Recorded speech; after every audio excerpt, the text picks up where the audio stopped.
Fala pessoal, estamos começando mais um No Caminho de hoje. É um prazer tão grande estar aqui para compartilhar um pouquinho mais daquilo que o Espírito Santo tem falado conosco, aquilo que o Senhor Jesus tem ministrado ao nosso coração, na nossa caminhada ao lado dele, a nossa caminhada na sua presença doce.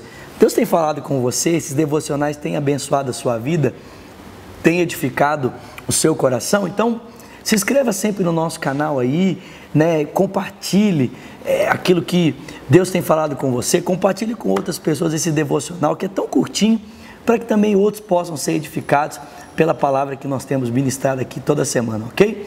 Bom, eu queria falar com você hoje sobre algo tão maravilhoso que se encontra aqui no livro do Gênesis, no capítulo 3, na ocasião da queda.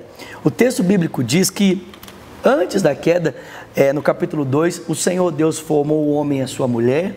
O texto diz que eles estavam nus, porém não se envergonhavam. O texto diz que eles estavam um olhando para o outro, eles estavam nus, mas eles não se envergonhavam.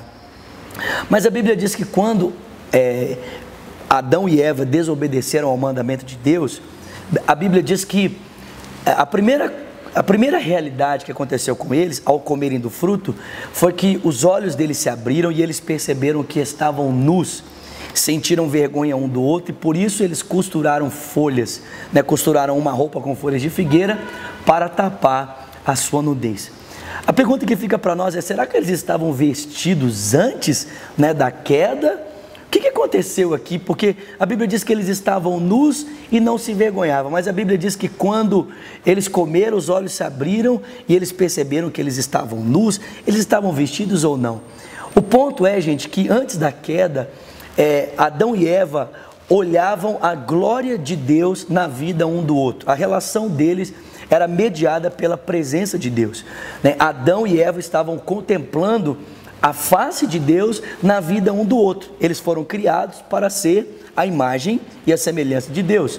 Mas quando o pecado entrou, então Adão passou a olhar diretamente para sua mulher e a mulher passou a olhar diretamente para Adão. E o que acontece quando a gente olha um para o outro sem a mediação de Cristo? A gente começa a enxergar as falhas e os defeitos do outro. E a gente começa também a enxergar a nossa própria falha e o nosso próprio defeito a partir da vida do outro. E é por isso que a gente sente vergonha. É por isso que o nosso desejo é o de se esconder. Então é exatamente isso que aconteceu. O texto diz que por causa da queda, por causa do pecado, então eles passaram a enxergar a vergonha, passaram a enxergar as falhas, os defeitos, e por isso é que eles quiseram se esconder. O interessante é perceber que o Filho de Deus, naquela cruz, a Bíblia diz que ele se expôs à vergonha pública. Ele se expôs em vergonha na cruz. Por que Cristo se expôs em vergonha na cruz? A Bíblia diz claramente para nós, porque Cristo morreu naquela cruz nu. Ele estava totalmente nu.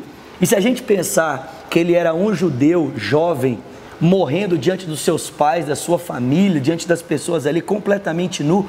Eu sei que a imagem que a gente tem na nossa cabeça é do Filho de Deus, com as suas partes íntimas cobertas.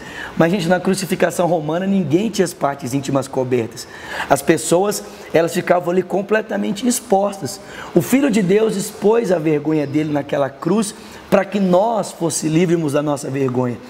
É como se Jesus estivesse dizendo para Adão: Adão, sabe o que a gente tem que fazer quando a gente está desse estado? A gente tem que expor a nossa vergonha. A gente tem que se expor a fim de que Deus nos cubra com a sua justiça. Não é tentar cobrir a nossa justiça e se esconder do outro. Não, é a gente se expor diante do outro, é a gente se expor para Deus, para que Deus possa cobrir a nossa vergonha. Louvado seja Deus, louvado seja o Senhor Jesus, porque Ele é aquele que cobre a nossa nudez, Ele é aquele que cobre a nossa culpa, Ele é aquele que cobre a nossa vergonha, ok? Que essa reflexão possa ter abençoado ricamente você, ter abençoado seu coração. Se você gostou, compartilhe com outras pessoas.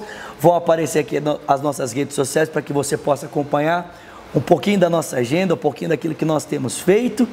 E também o nosso telefone para contato, 31 99407 6034, ou o nosso e-mail contato@cristovivo.org, ok? Nosso site também, cristovivo.org. Se Deus quiser, nos encontramos a semana que vem, aqui nessa reflexão diária que nós chamamos No Caminho. Deus te abençoe, até lá.